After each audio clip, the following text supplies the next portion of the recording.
Bueno, y seguimos, José Francisco, con nuestra segunda entrevista del día de hoy, porque sacó una columna que conversábamos que llama mucho la atención, pero ya quedó obsoleta porque esto de los candidatos presidenciales y el sistema político en nuestro país es algo que tenemos que conversar, y para eso está junto a nosotros Jorge Ramírez, cientista político de Libertad y Desarrollo. ¿Cómo estás, Jorge? Hola, Mara. Hola, bienvenido a Llevo. Bienvenido, Jorge. Bueno, háblanos de qué cosa refleja esta cantidad de personas. Espérate, te voy a dar el nombre de la columna, porque decía 72 rostros en el lucrativo negocio de las pymes políticas. ¿En cuántos vamos? 105, o sea, lo último que vi son 105, pero parece que fue hace algunas horas. Sí. A este ritmo. Claro, mira, lo que pasa es que efectivamente el guarismo ya fue sobrepasado, pero el fondo de la columna no nos altera. ¿Ya? ¿Qué es lo que está pasando? Y es que este número es una expresión más, diría yo, de un problema bastante severo y estructural en términos del nivel de fragmentación del sistema político, ¿ya? Que tiene a su vez dos fuentes de origen. En primer lugar, el cambio al sistema electoral, y en segundo lugar, un sistema bastante robusto en términos de financiamiento público de la actividad política. Entonces yo quiero explicar un poco acá cuál es el modus operandi, por qué esto pasa. Claro.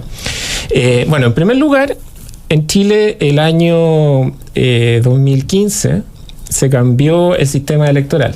Nosotros teníamos un sistema electoral binominal donde se escogían 2 representantes por distrito y habían 60 distritos, lo cual hacía un total de una Cámara de 120 representantes, ¿cierto? Como se escogían tan solo 2 autoridades por distrito, en general salía electo alguien de izquierda y alguien de derecha, ¿ya? Y eso produjo un patrón de estabilidad y gobernanza bastante virtuoso. Por contrapartida, porque obviamente no hay sistema electoral perfecto, muchos de los críticos al sistema binominal lo cuestionaban tanto por su origen, ¿cierto? Pero también porque, digamos, pensaban de que había como una suerte de déficit de representatividad. Entonces se empujó un cambio que se habilitó por una cuestión bastante fortuita. ¿Ustedes se acuerdan de ese partido Amplitud?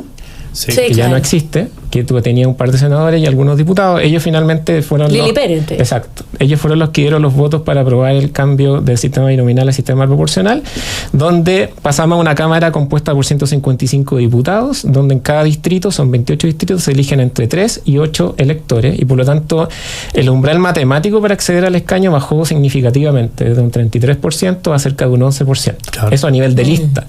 Pero incluso dentro de la lista uno ve candidatos que son arrastrados con votaciones realmente ínfimas. O sea, yo pongo en el artículo que escribí el fin de semana que el 40% de los miembros actuales de la Cámara de Diputados fueron electos con una votación individual inferior al 5% de los votos. ¿Ya? Entonces, varios diputados con harta voz que salieron con un 1% o 300. Entonces tú mira, en esto, en el fondo, los diseños institucionales generan efectos de comportamiento. Y por lo tanto, si tú miras la integración de la Cámara de Diputados en términos del número de partidos políticos, entre el año 89, la primera elección de diputados, hasta la última con el sistema binominal, había en promedio 7 partidos políticos. ¿Ya? Luego que se implementa el nuevo sistema, con Rodrigo Peñalillo, que fue la persona como uno de los autores intelectuales de esta reforma, estábamos hablando del contexto del apogeo de la retroexcavadora, como claro, para hacer un poquito de memoria o arqueología política. Esto es Bachelet 2. Bachelet 2. Se pasa automáticamente a 17 partidos, y en la última elección del 2021, 21 partidos políticos en la Cámara de Diputados. Entonces, obviamente, ninguna democracia sólida, robusta en el mundo, y menos aquellas que son presidenciales, pueden funcionar en términos operativos con más de 20 partidos políticos en el Congreso. Entonces, tenemos balcanización, fragmentación y polarización política, y están todos los incentivos para constituir fuerzas políticas que sean minorías dirimentes, ¿cierto? Porque estos partidos pequeños ejercen un rol de fuerza pivotal. En el fondo tú vas negociando, chantajeando, digamos, o exigiendo cuestiones a cambio en determinados proyectos de ley o asignaciones presupuestarias para votar a favor del gobierno, de la oposición, según sea un tema.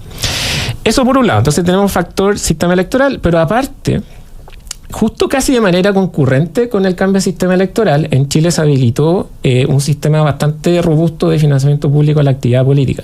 Para también hacer un poquito de historia, en Chile no había ley de financiamiento a la política, ¿ya? Y se tuvo que implementar una ley después de los casos de corrupción del MOP Gate, ¿ya? Ese acuerdo político que hubo entre Longueira y Lagos, claro, ¿lo recuerdan? Y ahí se estructuró la primera ley de financiamiento electoral, porque antes nadie sabía cómo se financiaba. O sea, todos sabíamos cómo se financiaba, pero en el fondo no había una ley, no había un marco institucional. Y ahí se constituyó, digamos, un mecanismo institucional donde habían aportes reservados, no sé si lo recuerdan, sí. y solo financiamiento público contra voto en las campañas, pero no había aportes permanentes a los partidos políticos. Entonces, después de los casos Penta y SQM, que son 2016, 2015, se habilita este nuevo sistema donde a los partidos políticos se le entregan dos fuentes de financiamiento. Uno, financiamiento corriente, que se les deposita un cheque literal trimestral en función del tamaño del peso electoral de cada partido, con un piso mínimo de 20 millones de pesos. Y en Chile tenemos un año. 20 millones al año. Al año. No. Pero mira los requisitos súper laxos, porque en el fondo en Chile la ley establece que tú puedes constituir partidos regionales. Claro. En 3 regiones contiguas. Entonces, con un mínimo de 500 patrocinios. Los patrocinios, dicho sea de paso, se pueden hacer a través del sistema online, que es el mismo que estamos hoy día criticando, en función de que en el fondo tú con clave única puedes patrocinar un candidato. Entonces, matemática simple, con 1.500 patrocinios de 500 personas de cada región, si es que son 3 regiones contiguas, por ejemplo la segunda, la tercera y la cuarta región, tú puedes constituir un partido político sin moverte tu escritorio y recibir, digamos, 20 millones de pesos anuales. Sin estar en Chile tampoco. Sin estar en Chile. Entonces, claro. Yo creo que muchos emprendedores nos están escuchando en la casa. Claro. De partida, el porcentaje de los emprendedores que obtiene utilidades en el primer año de creación de su giro es muy bajo, ¿ya? Claro. Pero imagínate este sistema, entonces es súper rentable, ¿ya? Y es muy atractivo. Y estamos hablando del piso mínimo, porque en el fondo después, si tú vas constituyendo más regiones, vas recibiendo más recursos, ¿cierto? O sea, ahí una es por la cantidad de militantes o cantidad de regiones por lo que uno está. Claro, lo que distingue un partido de que si es regional o nacional es el número de regiones, ¿cierto? Si tú, un partido regional, mínimo 3 regiones contiguas. Si tienes 500, estoy obviamente hablando de las regiones más pequeñas, claro. ¿Cierto? Con un piso mínimo de 1.500, teóricamente tú puedes constituir un partido regional y obtener esta suma de 20 millones. Entonces, esto le está costando al fisco chileno plata bastante considerable, sobre todo considerando que estamos, imagínate las últimas cifras que dio a conocer el Consejo Fiscal Autónomo en términos de que hay que establecer un recorte fiscal del orden de 6.000 millones de dólares.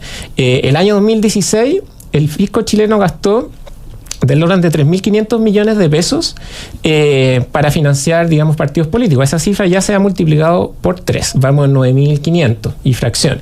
Siguiendo esta inercia, que es bien autodestructiva, porque obviamente la calidad de la política se va deteriorando, no hay gobernabilidad, hay 0 incentivos para alcanzar acuerdos, están todas las lógicas puestas en este modus operandi. Y aquí conecto con el tema original.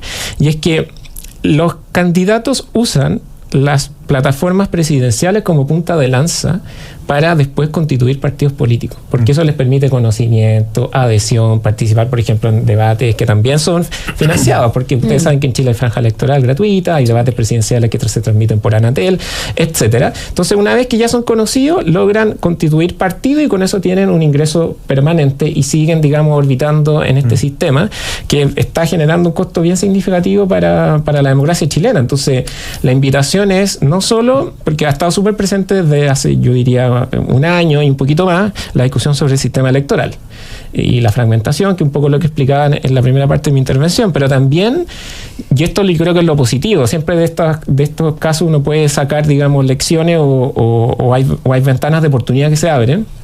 Yo creo que hay una ventana de oportunidad bien valiosa de repensar y discutir nuevamente este sistema de financiamiento público a la actividad política que está generando incentivos súper perversos para, digamos, las dinámicas de gobernabilidad en nuestra democracia.